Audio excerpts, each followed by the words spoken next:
Politics is a battlefield where promises are ammunition, and the electorate serves as both judge and jury.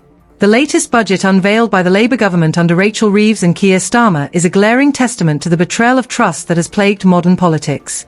For a party that rode into Downing Street on the back of promises to restore stability and responsible economic management, their actions have instead revealed a disturbing disregard for transparency, accountability, and the livelihoods of ordinary citizens.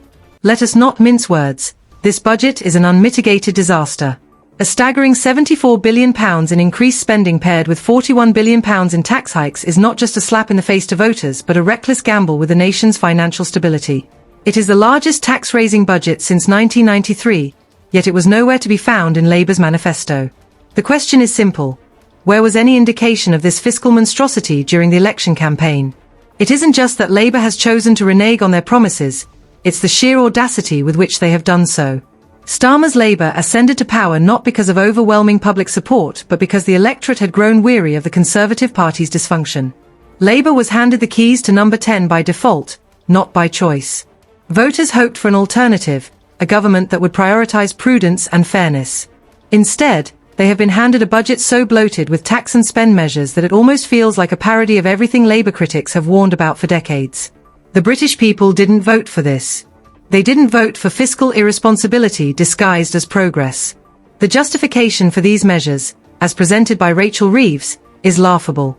She has blamed the so-called £22 billion black hole left behind by the previous government, citing inherited pressures and unforeseen obligations. But here's the rub. The Labour Party knew what they were stepping into. Any competent opposition party would have anticipated the challenges of taking over from a faltering government. To claim surprise at public sector pay disputes, inflationary pressures, or unresolved compensation schemes is not just disingenuous, it is insulting to the intelligence of the electorate. And what do the British people get in return for this colossal tax burden? Precious little.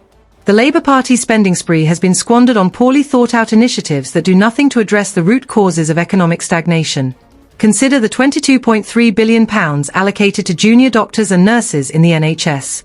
While healthcare workers deserve fair pay, this sudden injection of cash doesn't align with the government's pre-election rhetoric.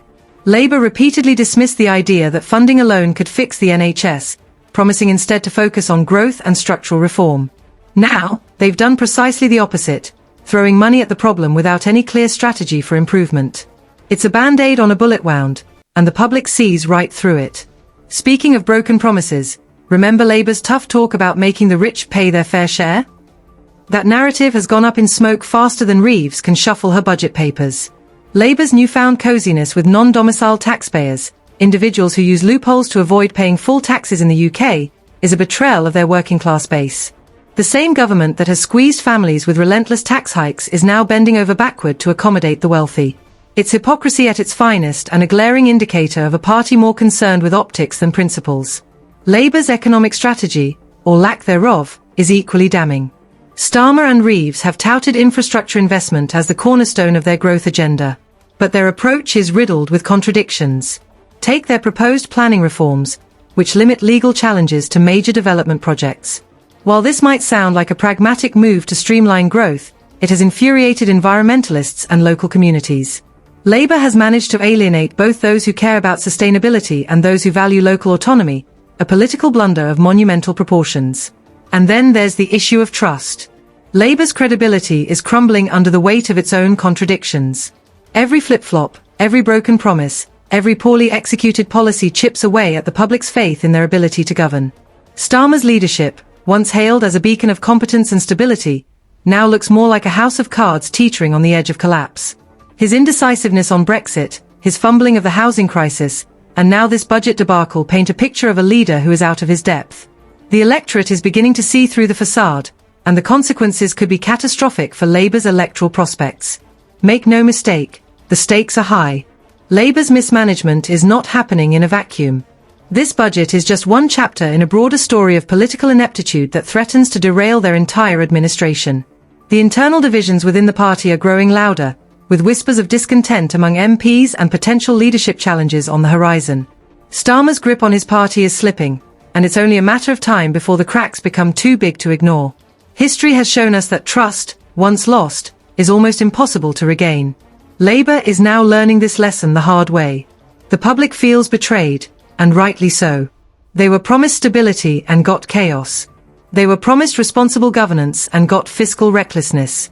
At a time when the country needed leadership, Labour has delivered confusion, incompetence, and betrayal. The British people deserve better. They deserve a government that respects its promises, values transparency, and prioritises their well-being over political expediency.